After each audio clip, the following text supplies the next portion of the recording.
Lagian kan gue udah bilang, gue nggak gila-gila masuk surga, say. Gue mah di neraka juga udah nggak apa-apa. Happy, ketemu teman-teman gue banyak. Siapa tahu nanti gue bisa bikin acara di situ. Ketemu Michael Jackson. Nah, ketemu Michael Kapan Jackson. lagi Ketemu siapa lagi? Banyak. Penyanyi reggae cewek yang meninggal gara-gara overdosis tuh siapa? White siapa tuh? Amy Whitehouse. Gue ketemu Amy Whitehouse di neraka. Terus gue ketemu siapa lagi? Oh, Nanti Beyonce. gue nih masuk neraka aja. Di situ gue banyak ketemu sama artis-artis juga. Bukan artis Indonesia ya, males banget. Jadi kalau ada yang dicelupkan 1 detik aja ke neraka biasa, sedetik aja, celup sedetik, itu sakitnya sama dengan 48 hari. Angkat lagi, celup lagi 1 detik, 48 hari. Angkat lagi, celup lagi 1 detik, 48 hari. Itu neraka biasa. Kalau nggak percaya silahkan aja. Ya. Oke. Itu kan diinformasikan supaya kita menghindarinya, bukan terlibat di dalamnya. Ini kan aneh ini, diinformasikan masih mau terlibat di dalamnya juga. Makanya kata para ulama, manusia ini memang agak aneh itu. Bahkan sekarang kalimat aganya jadi semakin hilang, pada aneh. Ya. Ingin masuk surga, tapi selalu melakukan perbuatan yang menjauhkan dia dari surga. Ingin menghindari neraka, tapi senantiasa mengerjakan perbuatan yang menjerumuskan dia ke dalam neraka, kan aneh.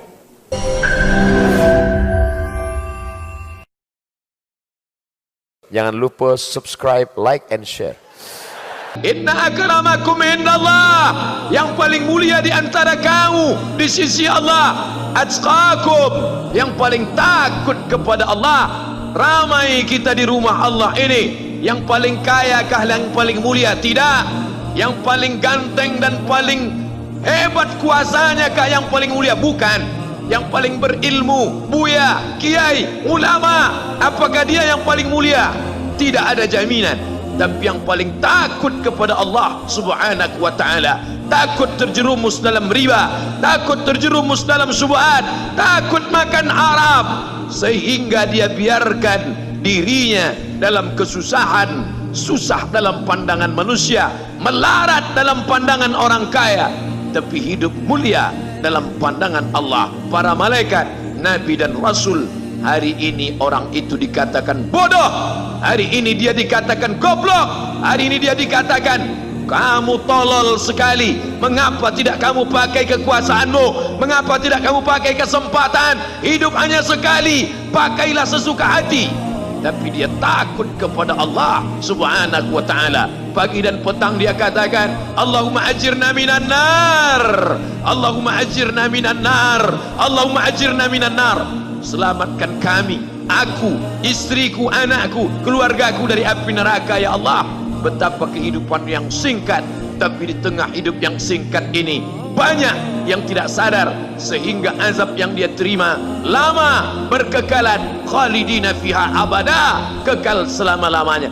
Kullama nadijat juluduhum, ketika kulit mereka gosong, hangus, terbakar, badalna juludan ghairaha, kami ganti dengan kulit yang baru, hangus, gosong, terbakar, hitam, melepuh, menjadi arang. Dia diganti dengan kulit yang baru, liyadzuqul azab, supaya mereka merasakan sakitnya azab. Mereka yang melihat azab itu berteriak, Rabbana absarna, Rabbana, ya Tuhan kami, absarna, mata kami sudah melihat, wa sami'na, telinga kami sudah mendengar, farji'na, kembalikan lagi kami ke dunia, balikkan lagi kami ke dunia, kami tak tahan, farji'na, kembalikan kami ke dunia, na'mal salihah, kami ingin beramal saleh. Penyesalan tak lagi bermakna. Hari itu air mata tak ada gunanya. Hari itu bukan hari berdoa, hari itu bukan hari meminta, hari itu bukan hari munajat, hari itu adalah hari pembalasan. Hadza yaumul hisab, ini hari perhitungan. Segala amal akan dituntut, segala perbuatan akan dibalas. Sebesar apapun perbuatan akan diminta pertanggungjawaban di hadapan Allah subhanahu wa ta'ala. Baik, tapi pada perilakunya. Jadi ada orang-orang yang perilakunya menyimpang dari aturan Allah. Maaf, kalau yang tidak beriman menyimpang, wajar karena nggak ada imannya. Saya mau tanya, ada nggak orang Islam yang menyimpang dari aturan Allah? Ada. Diajak sholat susah, dengar azan marah-marah misalnya. Diajak ngaji, ngajak berselisih, bisa terjadi itu. Ya, ada. Nah, kalau ada orang-orang seperti ini, tiba-tiba banyak amal salahnya, sedikit amal solehnya, di akhirat nanti timbangan amal salahnya lebih banyak, amal solehnya sedikit, dimasukkan ke dalam neraka. Perhatikan, neraka tingkat paling ringan, di situ ada jahanamnya enggak? Tidak, disebutkan nar saja. Apa siksaannya? Perhatikan kalimatnya, saufan nuslihim nara, maka kami akan tarik, nusli itu tarik ubun-ubunnya, dicelupkan ke dalam neraka. Disiksa paling ringan di neraka itu adalah saat seseorang sudah dihisab tempatnya neraka, itu ubun-ubunnya ditarik tuh, yang paling ringan. Dari kata nusli, ya, tasla naran hamiyah, gitu kan? Ada disebutkan, ada sebagian tempat yang disebutkan. Jadi kalau ada kata asla yusli, nusli, itu ubun-ubun yang ditarik begini. Maaf Pak ya, puncak kemuliaan manusia itu ada di mana ya? Di kepalanya. Makanya kalau ada orang-orang kan mau diseret dalam urusan dunia, untuk merendahkan dia, kepalanya ditarik kan? Saat kita ingin bersujud kepada Allah, kita turunkan kepala kita untuk menunjukkan bahwa ini puncak penghambaan yang paling tinggi. Maka ketika di akhirat nanti, maaf kalau dalam urusan dunia Anda pernah diseret, yang tahu cuma teman dunia saja. Anda diseret di Bekasi misalnya sama orang-orang yang tidak berperikemanusiaan, diseret kepalanya, yang tahu cuma orang Bekasi. Tapi saat Anda diseret misalnya di akhirat nanti, itu dibuka semua alam langit dan bumi melihat Anda. Ini rupanya manusia ini, diseret di bawah tuh, ubun-ubunnya ditarik begini ya. Dan nusli yang kedua, asla yusli itu bisa berarti sesuatu yang dicelupkan dan diangkat kembali.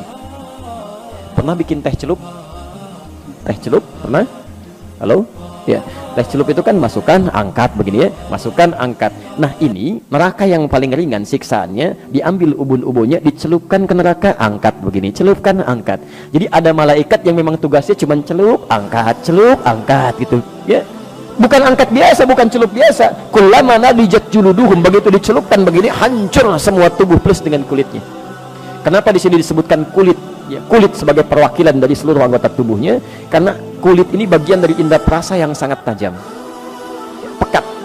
Ya, jadi kalau kulitnya ini diibaratkan dengan lukisan kulit di sini, seakan-akan bahasanya bukan kulit, kalau ingin terjemahkan lebih luas, seakan-akan ingin mengatakan, maaf, ketika masuk ke neraka ini, itu sakitnya menjalar ke seluruh bagian organ tubuh.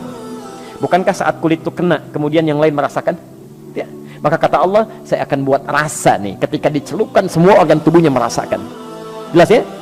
Tapi nggak sampai situ, begitu hancur semuanya, ya perhatikan, baddalnahum juludan ghairaha, diangkat lagi, sembuh lagi, celupkan, hancur lagi, angkat, sembuh lagi. Baik, informasi saja, satu harinya sama dengan, tahu dari mana? Tahu dari mana 1000 tahun? Baik, Quran surah ke-32 itu kan? Ya, surah ke-32 itu kan? Saja yang kita bacakan dalam setiap Jumat itu kan? Baik, dari ayat kelimanya itu, fi yaumin kana miqdaruhu alfa sanatin mimma ta'udun. Dalam seharinya malaikat naik hitungannya sampai dengan 1000 tahun. Sehari sama dengan 1000 tahun. Baik, jadi kalau ada orang, maaf, masuk ke neraka itu, neraka biasa sehari aja, itu hukumannya sama dengan 1000 tahun di dunia. Satu detiknya sama dengan kurang lebih 48 hari. Jadi kalau ada yang dicelupkan satu detik aja ke neraka biasa, sedetik aja, celup sedetik, itu sakitnya sama dengan 48 hari. Angkat lagi, celup lagi satu detik, 48 hari. Angkat lagi, celup lagi satu detik, 48 hari. Itu neraka biasa. Kalau nggak percaya silahkan aja ya. Itu kan diinformasikan supaya kita menghindarinya, bukan terlibat di dalamnya. Ini kan aneh ini, diinformasikan masih mau terlibat di dalamnya juga. Makanya kata para ulama, manusia ini memang agak aneh itu.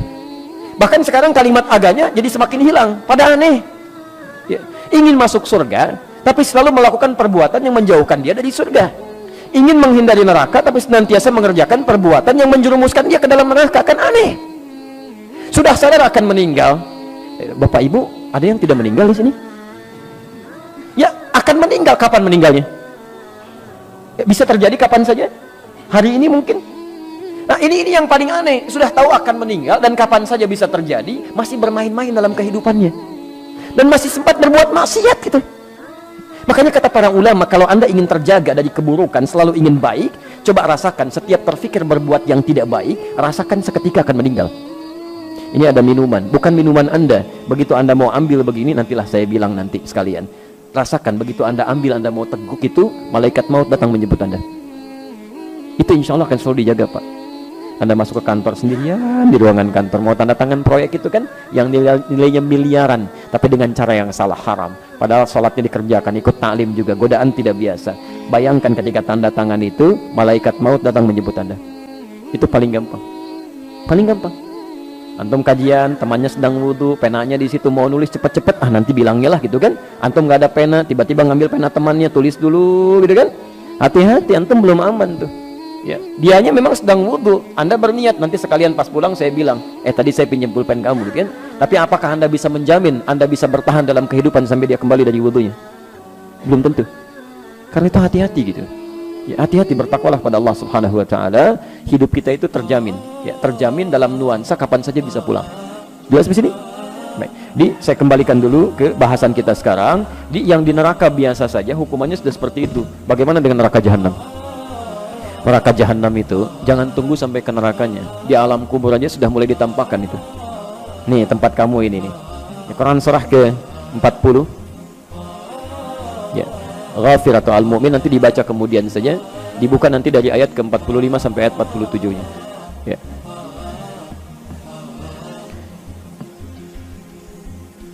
An-naru yu'radu 'alaiha ya ghuduwwan wa 'ashiyya. Di neraka ditampilkan kepada orang-orang ini di setiap pagi dan petang. Setiap waktu neraka aja dikasihkan pada dia tuh. Tampilkan. Dan mohon maaf ya, orang-orang yang masuk neraka jahanam pernah dengar istilah ini? Masuk surga tanpa hisab, pernah dengar? Baik, itu sering kita dengar. Tapi Anda juga mesti dengar, ada orang masuk neraka tanpa hisab. Masuk neraka tanpa hisab, saking cepatnya masuknya itu. Dalam tanda petik ya, saking cepatnya. Quran surah ke-18 Al-Kahf ayat 100 sampai 101. Posisi paling kiri sebelah atas ke pertengahan.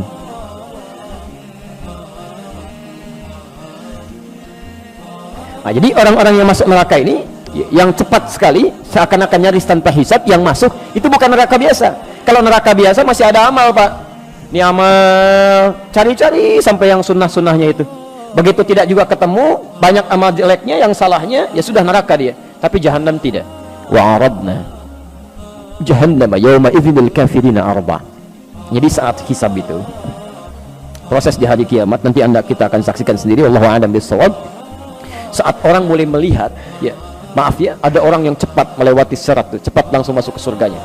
Bahkan dari sejak nerima kitabnya, ada yang dari kanannya senang luar biasa, ada yang mohon maaf di belakang punggungnya, ada dia merasa ketakutan luar biasa. Tiba-tiba ada orang-orang yang tegangnya luar biasa. Saya nanti di mana ya? Kitab saya di kanan atau di kiri atau di punggung di belakang saya. Tiba-tiba ayatnya turun. Udah, kamu nggak usah banyak mikir deh. Tempat kamu di sini nih, neraka jahanam, nanti langsung masuk aja. Ya capek kalau dipikirin juga. Wa aradna jahannama yawma idzil kafirina arba. Pada saat itu ketika orang sibuk memikirkan hisab, kami tampilkan pada golongan ahli neraka jahanam. Tempat kamu akan di sini. Gak usah banyak mikir, nanti langsung ke sini aja. Dibayangkan tuh. Siapa orang-orang ini? Ayat 101-nya. Ternyata bukan cuma kafir di sini, bukan cuma orang tidak beriman saja. Ada orang-orang beriman yang sulitnya luar biasa. Alladzina kanat a'yunuhum fi ghita'in an dzikri. Yaitu orang-orang yang matanya ya, sulit sekali mendapati petunjuk saya, sulit digunakan ingat kepada saya. Kalimat zikir itu segala kegiatan yang mengingatkan kita kepada Allah. Wa kanu la yastati'una sam'a, bahkan telinganya sulit dengar itu. Ada orang sudah mengatakan Islam, dengar azan Allahu Akbar, Masya Allah. Ada orang masih telat, yang ini masa malah marah-marah. Kenapa azannya dekat rumah saya? Oh, Masya Allah. Yang jadi masalah kenapa rumah Anda dekat dengan suara azan? Ini kan aneh ini. Anda dengar panggilan manusia biasa aja, kenapa dengar panggilan Allah jadi marah-marah? Coba Anda, Pak Ibu sekalian, ini kan ditujukan untuk orang yang sholat, bukan untuk saya. Masya Allah, gitu kan? Anda pernah ke bandara? Halo? Di airport ya? Baik, ada panggilan di situ? Baik, panggilan siap-siap, panggilan pesawat nomor sekian. Maaf, kadang-kadang yang dipanggil Anda atau orang lain? Pesawat Garuda dengan penerbangan sekian siap-siap, padahal Anda mau naik Batik misalnya, yang dipanggil orang lain, tapi kan Anda nggak marah. Kedengaran Anda juga, suaranya kencang juga gitu kan. Maaf teman-teman sekalian, kenapa panggilan dunia orang biasa-biasa saja, panggilan Allah bisa pada sewot tuh ya? Kan pada aneh orang-orang ini ya. Nah, tapi yang paling indah adalah dipanggil lewat panggilan, belum mau datang juga. Saking sayangnya Allah, ini yang paling indah. Allah itu tidak akan membiarkan seorang hamba kembali ke akhirat kecuali dia telah mendapatkan petunjuk sampai ke puncaknya. Kalau telinganya nggak bisa dengar, barangkali matanya masih mau lihat.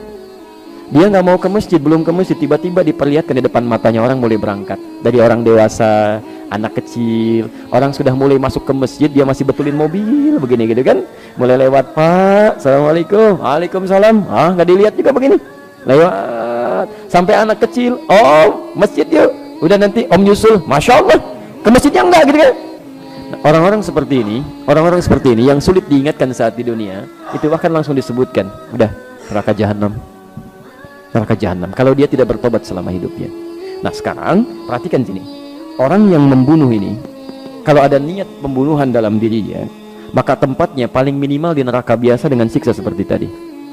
Kalau itu direncanakan, maka tempatnya di neraka jahanam, khalidan fiha, nggak akan pernah keluar dari situ, kekal di dalamnya.